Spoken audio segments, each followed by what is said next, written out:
Você consegue imaginar um mundo onde sair de casa significava entrar no cardápio de almoço de um monstro gigante? Hoje, nos sentimos os donos absolutos da Terra, seguros em nossas cidades de concreto, mas há 400 mil anos, a realidade era um pesadelo brutal, onde nós éramos apenas o lanche. A Europa era uma savana selvagem dominada por leões das cavernas e elefantes colossais, e a humanidade estava por um fio. Mas foi exatamente nesse cenário impossível que surgiu o nosso verdadeiro pai, um ancestral robusto e inteligente que a história chama de Homo heidelbergensis. Esqueça os homens das cavernas burros dos desenhos animados. Eles dominaram o fogo e criaram armas de alta tecnologia muito antes do que a gente imagina. Como eles viraram o jogo contra a megafauna e como essa luta antiga moldou o cérebro que você usa hoje? Fique comigo, porque vamos viajar para o momento exato em que a Terra deixou de ser um planeta dos monstros e começou a se tornar o planeta dos humanos. O planeta dos monstros. Imagine sair de uma máquina do tempo não na Europa dos cafés e museus que conhecemos hoje, mas em uma savana selvagem e irreconhecível que faria o Serengeti parecer um zoológico inofensivo. Há 400 mil anos, a megafauna reinava suprema e a paisagem era um parquinho aterrorizante para monstros, onde os humanos definitivamente ainda não eram os protagonistas da história. É um pensamento que traz humildade, não é? Perceber que o chão que pisamos com tanta segurança hoje já foi o território de caça de criaturas que poderiam esmagar um carro moderno como se fosse uma latinha de refrigerante, exigindo um respeito absoluto pela natureza.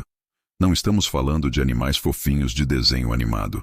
Estamos falando do elefante de presas retas, uma besta tão massiva que faria os elefantes atuais parecerem filhotes, e do aterrorizante leão das cavernas, um predador que não precisava se esconder nas sombras. Viver nessa época significava que cada barulho nos arbustos poderia ser o seu último momento. Um estado constante de alerta máximo que afiou os sentidos dos nossos ancestrais até o limite do impossível. É como andar em um bairro perigoso à noite, mas em vez de se preocupar com um assalto, você está preocupado com um rinoceronte do tamanho de um tanque de guerra, decidindo que você é o alvo do dia. Nessa hierarquia brutal, nós estávamos muito longe do topo da cadeia alimentar. Na verdade, éramos frequentemente apenas um lanche conveniente e crocante para esses titãs da megafauna. A sobrevivência não era sobre conquistar a natureza, mas sobre ser esperto o suficiente para viver mais um dia. Um jogo desesperado de esconde-esconde jogado com as apostas mais altas imagináveis. Mas algo estava prestes a mudar nessa equação desigual.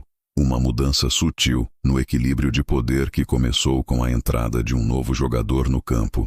Alguém que parecia um pouco conosco, mas tinha a robustez necessária para começar a virar o jogo. O pai de todos. Nesse cenário de pesadelo, surge uma figura que impõe respeito não apenas pela força, mas pela presença imponente. O Homo heidelbergensis. Esqueça aquela imagem clássica e errada da evolução com um macaco curvado virando gente. Este ancestral já caminhava ereto, com a coluna reta e o olhar focado no horizonte, pronto para desafiar qualquer predador. Ele é o verdadeiro patriarca da nossa família, o ponto de convergência que a ciência chama de elo perdido, entre o passado primitivo e a humanidade moderna, provando que a evolução não dá saltos mágicos, mas constrói degraus sólidos de adaptação e inteligência ao longo de eras. Imagine um atleta profissional moderno, talvez um jogador de rugby ou basquete, alto e com uma massa muscular densa. Essa era a constituição física média deles, com alguns indivíduos chegando a quase 2 metros de altura. Além do corpo blindado para o confronto físico, eles possuíam um cérebro quase do tamanho do nosso, uma ferramenta biológica poderosa que começava a processar o mundo de forma estratégica e não apenas instintiva. É fascinante pensar que, enquanto nós precisamos de anos de escola para aprender a sobreviver, eles já nasciam com um software natural de resiliência instalado, prontos para dominar um ambiente que não perdoava falhas nem fraqueza. Ele é o tronco robusto da nossa árvore genealógica, o avô comum que deu origem tanto aos neandertais na Europa quanto a nós, Homo sapiens, na África, conectando a humanidade inteira por um laço de sangue antigo. Entender o Homo heidelbergensis é olhar para o espelho e ver de onde veio a nossa teimosia em não desistir, aquela centelha de coragem que nos faz avançar mesmo quando tudo parece perdido. Mas ter um corpo forte e um cérebro grande não seria suficiente para vencer dentes de sabre e mamutes enfurecidos. Para virar o jogo de verdade, eles precisariam inventar algo que estendesse o alcance de seus braços mortais. A primeira alta tecnologia. Esqueça aquela imagem caricata do homem das cavernas segurando um porrete tosco e mal feito. A arqueologia nos deu um tapa de realidade na Alemanha com a descoberta das lanças de Schöningen. O que encontraram preservado na lama não foram simples gravetos pontiagudos, mas verdadeiras obras-primas de aerodinâmica, balanceadas com uma precisão matemática assustadora. É como se encontrássemos um projeto de engenharia moderna, perdido na Idade da Pedra, mostrando que há 400 mil anos, a mente humana já era capaz de visualizar o futuro, planejar a balística e transformar madeira bruta em uma ferramenta letal de longo alcance.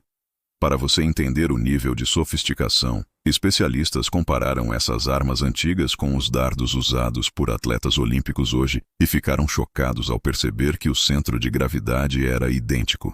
Isso significa que o Homo heidelbergensis não estava apenas jogando coisas na sorte. Eles entendiam de física intuitiva e sabiam exatamente como criar uma arma que voasse reta e estável para perfurar a pele grossa da megafauna. É um exemplo prático de que a tecnologia não depende de chips ou eletricidade, mas da capacidade de resolver problemas complexos com os recursos que você tem à mão. Uma lição valiosa sobre inovação que muitas vezes esquecemos no conforto moderno.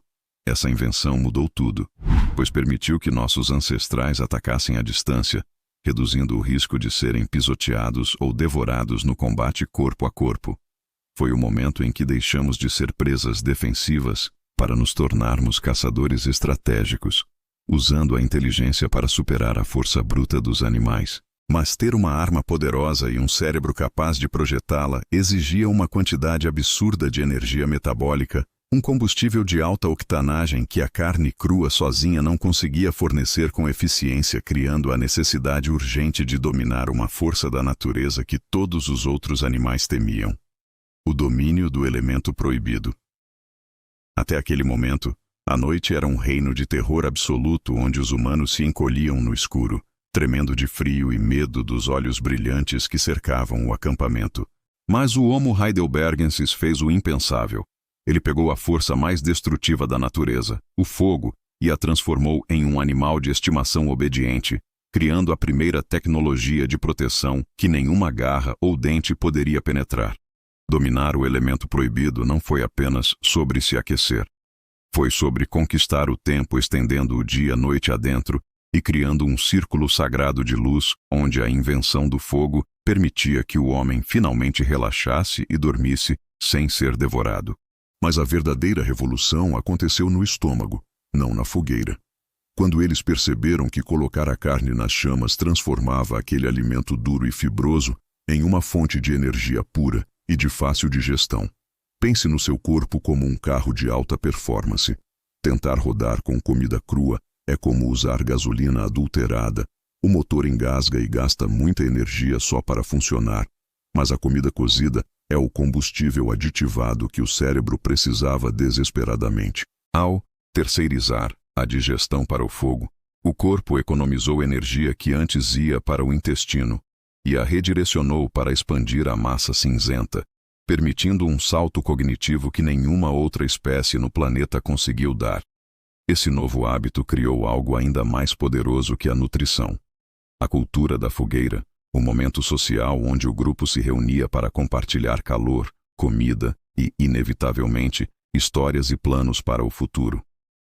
Foi ao redor dessas primeiras chamas que a linguagem se tornou complexa e os laços sociais se fortaleceram, transformando bandos isolados em sociedades cooperativas capazes de sonhar e realizar projetos impossíveis.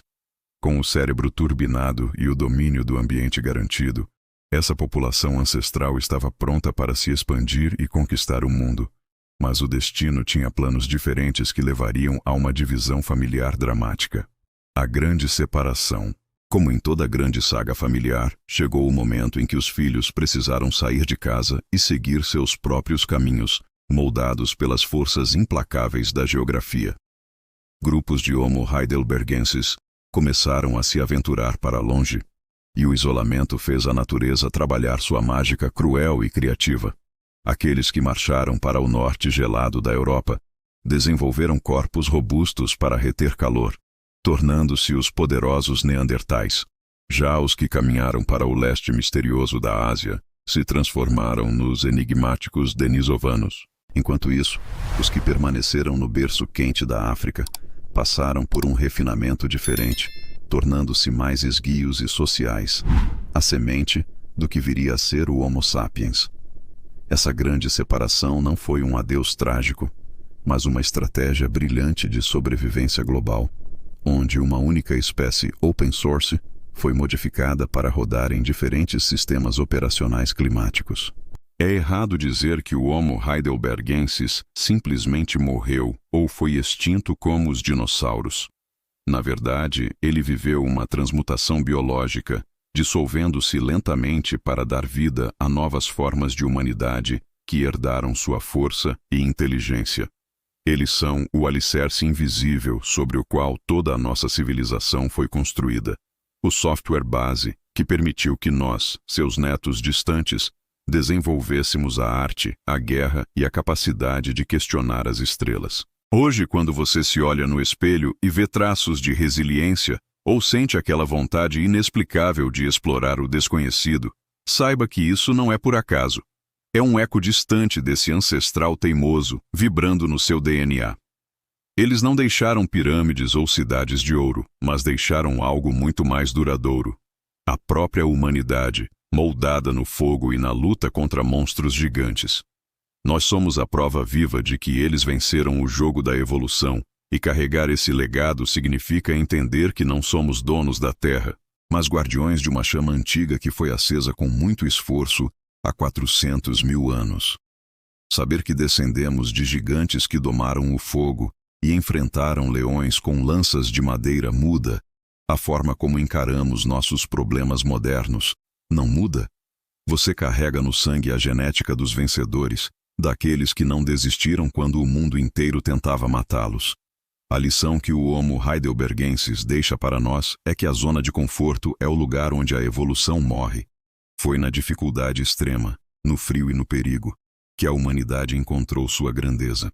Então, da próxima vez que você achar que um desafio é grande demais, lembre-se de que seu DNA foi forjado no fogo e na batalha.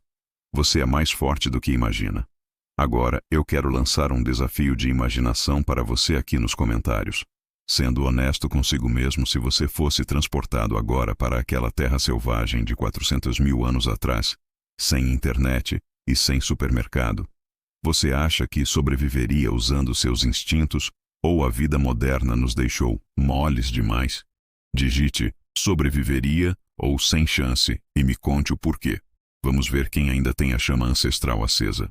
E se você quer continuar redescobrindo a história proibida da nossa espécie e entender de onde viemos para saber para onde vamos, você precisa estar com a gente. Inscreva-se agora no Mundo Misterioso TV e ative o sininho, porque no próximo episódio vamos avançar no tempo para investigar as cidades perdidas que a tecnologia acabou de encontrar na Amazônia. A nossa jornada pela verdade apenas começou. Até lá, mantenha o fogo aceso.